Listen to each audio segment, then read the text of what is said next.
Hi, my name is Briede and I am the curator here at the Fraser. And I am so excited to take you through our exhibition West of 9th, Race, Reckoning, and Reconciliation, one final time. So this exhibit is getting ready to come down in a couple days. And we just felt like it was so important and so significant to our community and to us here at the Fraser that we wanted to make this video to help it live on a little bit longer. So this exhibition was originally scheduled to open the first week of protests in 2020. We had been working on it since 2019. We began working with Walt and Shay Smith, who started the West of 9th blog. And that exhibit that was supposed to open really was going to be a physical manifestation of their blog, just kind of representing the photos and the stories that they collected with a little bit of our city's history. But because it had to be pushed back because of the pandemic and because of all of these social justice protests that occurred in Louisville at that time, we really were able to expand what we were able to do with this exhibit. So we really included a lot more of the history and kind of, for me, I attended a lot of those protests. So for me, this exhibit really was a way to kind of understand how our city got to be where it was at that time. Louisville is so incredibly segregated, and we had ended up at the middle of this national protest movement. So for me, being able to go through and learn all of this history of our city really kind of helped me, and I hope our visitors, to understand how Louisville got to be to this place. So the first two rooms of the exhibition really go through that history, starting with when enslaved people came to Louisville, how they, where their communities were, where the free African American communities were, and how those moved and changed over time. So this room, we're talking about, the beginning of slavery up until the time when there were vibrant African American communities, though they were still segregated. And in the next room, we have a little bit more modern history, where we're talking about urban renewal, how some of these neighborhoods are destroyed, and up until today, when we see some of the protests that happened.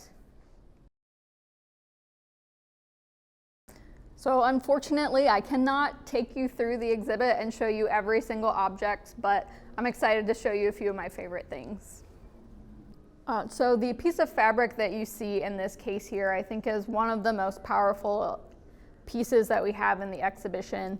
We borrowed this piece from Riverside Farnsley Mormon Landing, which was one of the largest plantations here in Louisville. And this is a piece of a blanket that was woven by an enslaved woman who lived and worked at Farnsley Mormon Landing. Unfortunately, we do not know the name of that woman, but her blanket was cut into pieces and given to all of her descendants. And those descendants have now donated those back to Riverside, so the blanket is finally all in one place together again, and we're lucky enough to have one piece of that here in the exhibition. And the other items that we have in this case were excavated from the slave cabins that are on that property. So all of these are, pieces that were directly owned and created by the enslaved people that lived and worked there. So one of the very cool things about this exhibition is that it is so driven by our community, and we were able to borrow so many incredible pieces from families that live in West Louisville now and have lived there for many years. So this section of military uniforms, one of them is borrowed from the Kentucky Historical Society, but all of the others are from residents of West Louisville, and many of them are all from the same family. And it was very important for me, because these wars really affected African American families so much, it was important for me to be able to honor the African American service members that served our country at that time. And World War I was so important to African American families because it contributed to the Great Migration that allowed a greater mobility for African American families. When some of these white soldiers went off to war, it gave space for African American families to move into different places. So it brought many families such as these into Louisville for the first time. And not only the families that we have represented here, but also Ed Hamilton, whose father fought in World War I, and we have a beautiful piece featuring him over here on loan from Ed as well. One of the very cool parts of this exhibit is the design choices that we made that really help reinforce some of the ideas in the exhibition.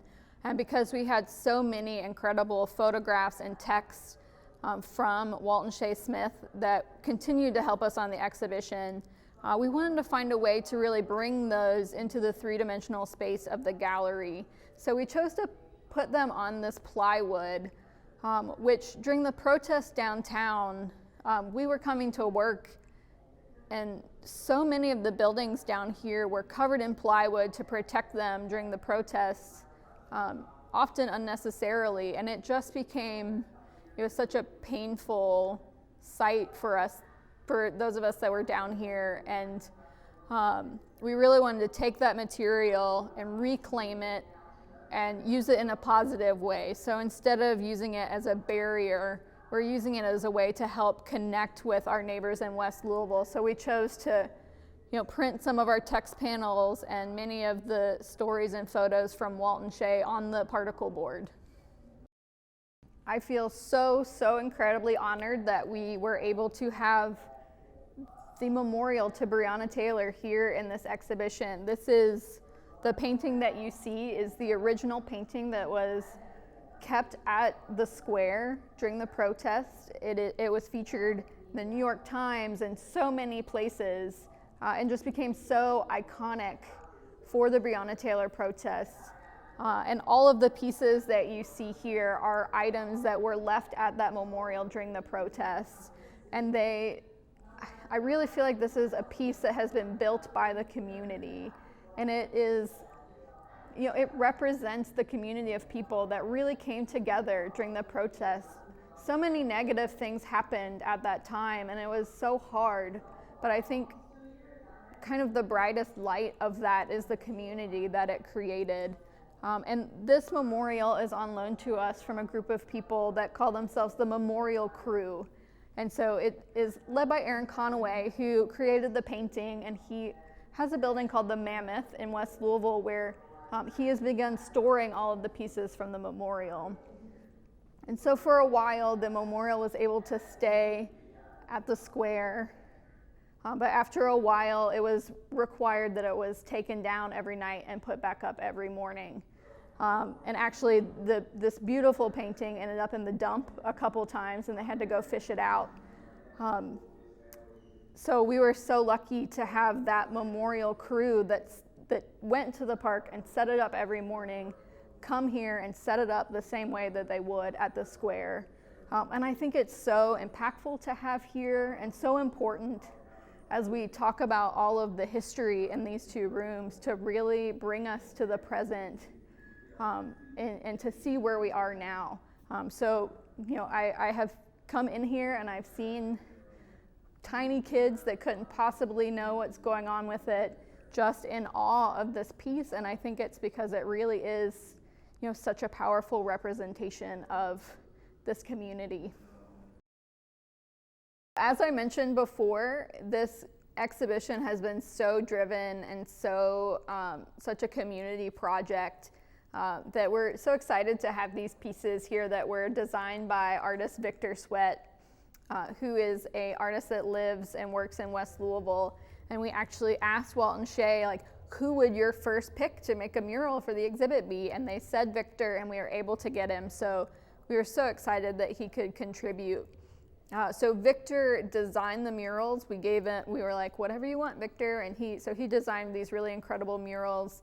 And the community has been coming in to paint on them. And we had them here at the opening and a couple other times available here at the museum.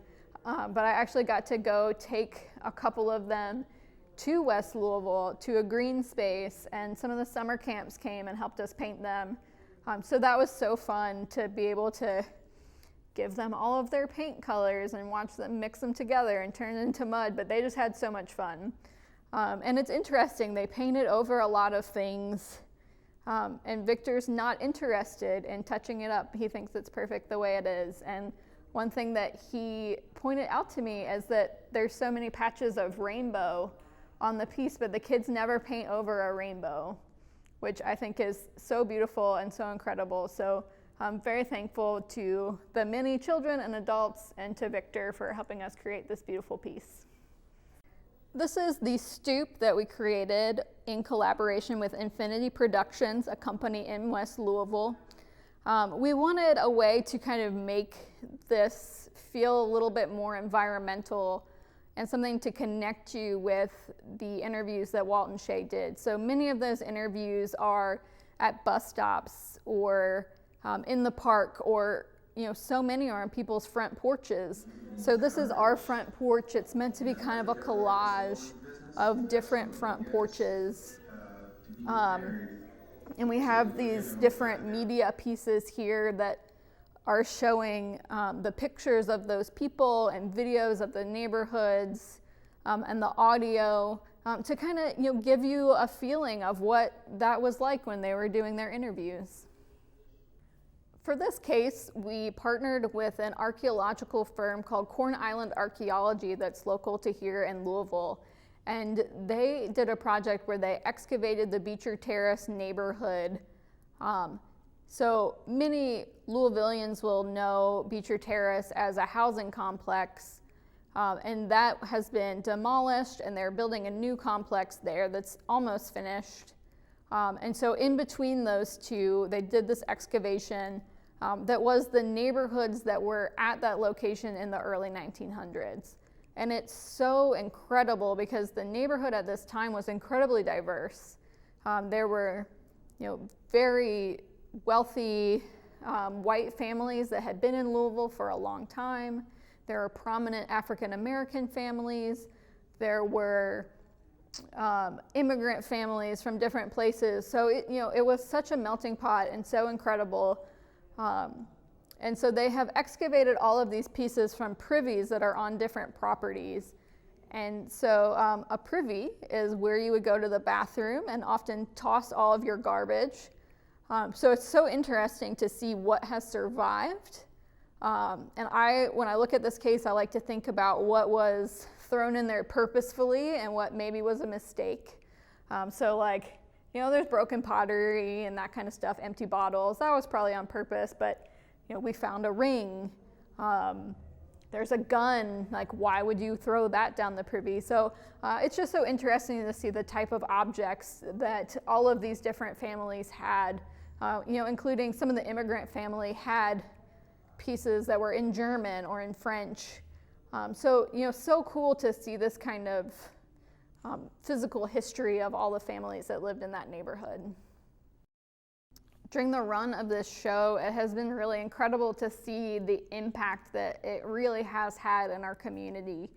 So one of the most significant things that happened during the exhibition is that we were able to partner with Western Library and Eastern Cemetery to honor the first Black librarian who helped to start Western Library, which was the first Black library in the country. And so he's buried at Eastern Cemetery here in Louisville, but he didn't have a headstone. And because of our partnership with the library and with the cemetery, we were able to create a program with both of them, and we actually worked with his family, with his descendants, to get a headstone for his burial site and to give that permanent memorial to the first Black librarian that worked here in Louisville. So this room, the final room of the exhibit, I feel like it's kind of a breath of air with all of these beautiful photographs. You've learned so much art history if you got to this point. We really just wanted to showcase these beautiful photographs by Walt and Shay. They're not professionally trained photographers, but their photographs are incredible. So we wanted to kind of pay tribute to their work a little bit more in this section and surround you with all of your neighbors from West Louisville. I just want to thank you all so much for joining me on my final tour of West of 9th. This exhibition has meant so much to me as a curator and so much to the Fraser, and it really has helped us refine our mission of meaning more to more people and working with our community. So we're really looking forward to working more with our communities, and we're looking forward to telling the stories of more diverse Kentuckians. So I hope that you'll come back and see all of our incredible projects in the future.